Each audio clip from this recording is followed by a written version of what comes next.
Politics and economics are Gcumenate. US stocks and FX are Gcumenate.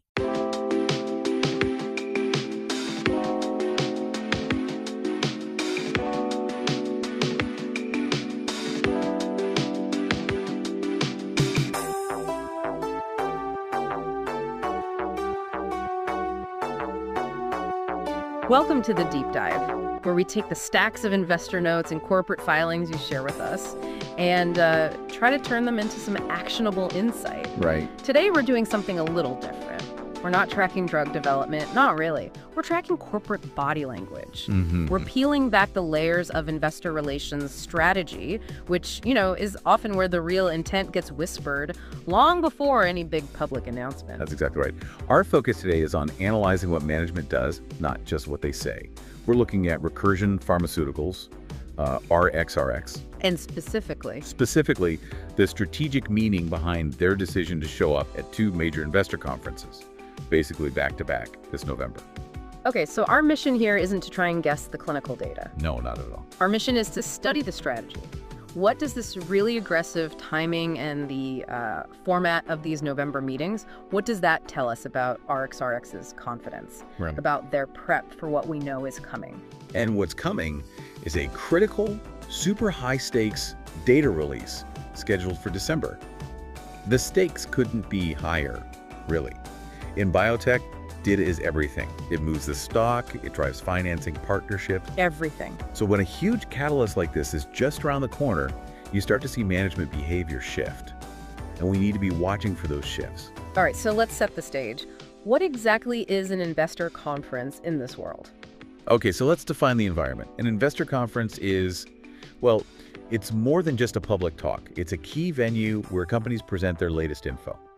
But not to everyone. Right, not to the general public. No, this is for institutional investors and analysts, the people who, actually control huge amounts of capital. And the biotech industry has its own flavor, doesn't it? It's not like some big tech presentation. Oh, totally different. Yeah. These events are often very specialized, they're invite only, and they're really dominated by these intense private one-on-one meetings. So the management team literally sits down across the table from people at individual funds. Yes. The people who decide whether to hold or, dump millions of shares of their stock. That one-on-one format seems to be the key thing here. It's the distinguishing feature. Yeah. Lets management talk directly about strategy, their pipeline, what's next, and they can tailor the message. Yeah. And because it's all non-public, there's usually no press release required. Which, okay, that opens the door to some interesting interpretations. Our source material mentioned this concept, Mitsudan. Private discussions. Right. And this isn't some conspiracy theory, right? It's just how capital markets can work. Exactly. This non-public setting lets management have conversations that might, theoretically encourage friendly institutional investors, the ones they trust, to maybe buy some more stock or at least hold on while the price is still relatively low. Before some big positive news they know is coming. And we have to stress, just like your sources did, this isn't illegal. As long as they're not sharing material, non-public info like the actual hard data numbers, it's okay. It's strategic guidance, not insider trading. But wait, how do we know this isn't just routine? I mean, all companies go to conferences. That's a great question. And it comes down to the company's own history. RXRX, like a lot of savvy biotechs, they tend to save the truly game-changing stuff. Like a huge new partnership or final trial results. Exactly. They save that for its own dedicated press release or a big earnings report. So the mere act of aggressively scheduling two of these events back-to-back, that becomes the signal. So it's not what they're saying on a public stage, it's the effort they're putting into all these private meetings. Precisely. Okay, so walk me through the timeline here, because that's what makes this so compelling. All right, so this all got announced with their November 4th earnings report. And they didn't just say they were going to one conference. They announced two major events.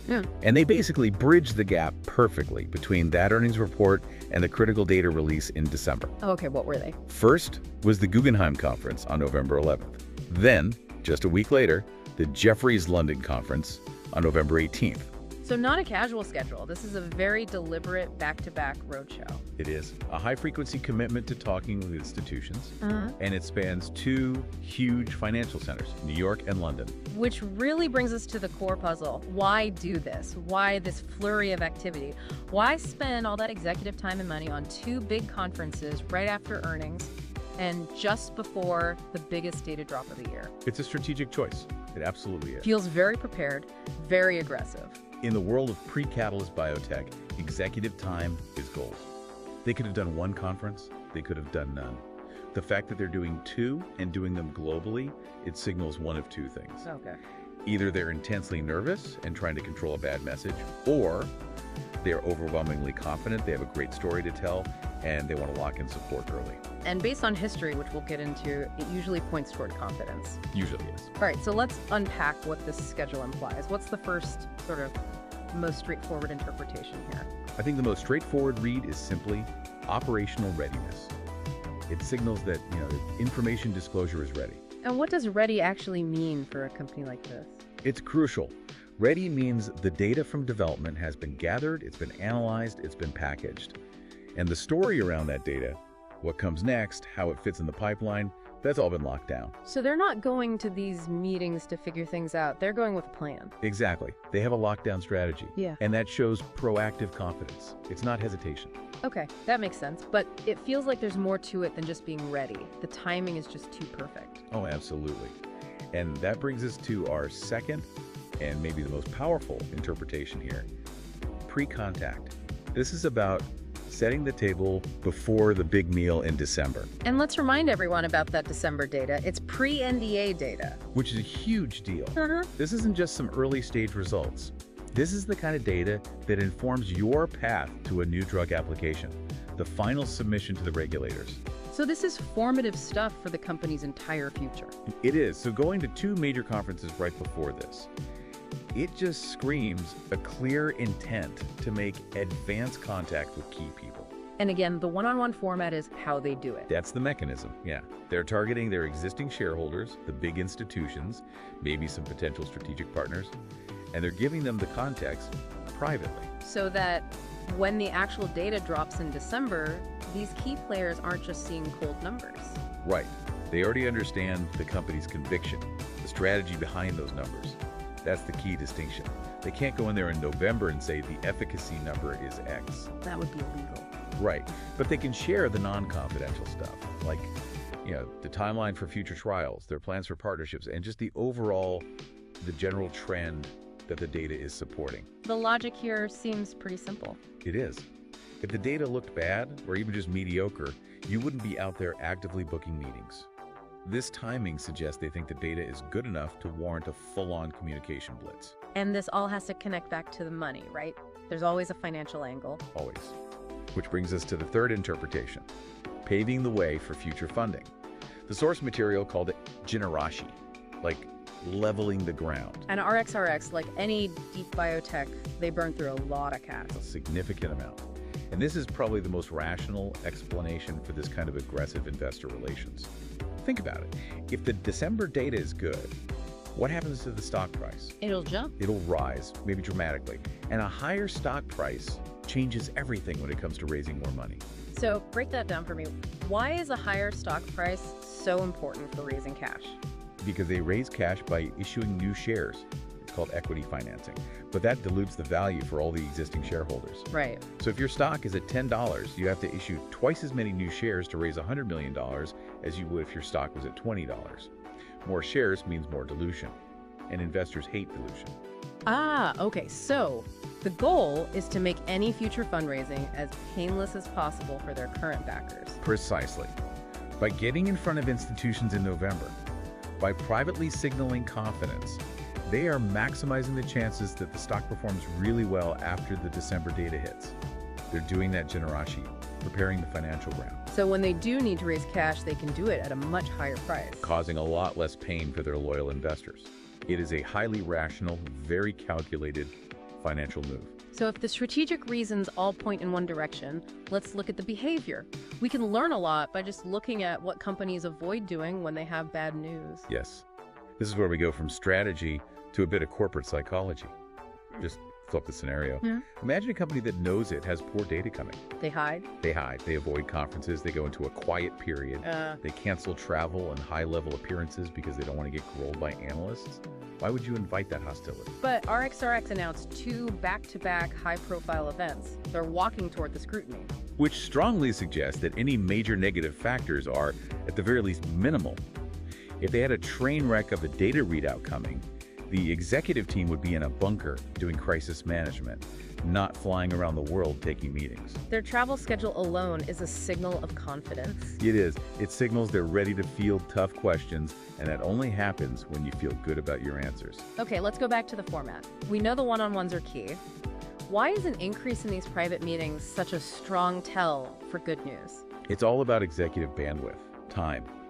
If management had nothing important or positive to talk about, spending hours and hours in dozens of these private meetings is a colossal waste of their time. They just wouldn't do it. They wouldn't bother. Committing that much time and travel right before Catalyst means they believe they have concrete, positive things to share privately. Even if it's not the final numbers, they're getting ahead of the story. Now, here's a detail that I found really interesting. It wasn't just about the private meetings. The sources confirmed RXRX also announced a webcast, a public broadcast. This is so critical. A company with bad news tries to minimize its public footprint. They want to fly under the radar. But setting up an open public event. Even if the presentation itself is pretty high level, it signals immense confidence in their overall message.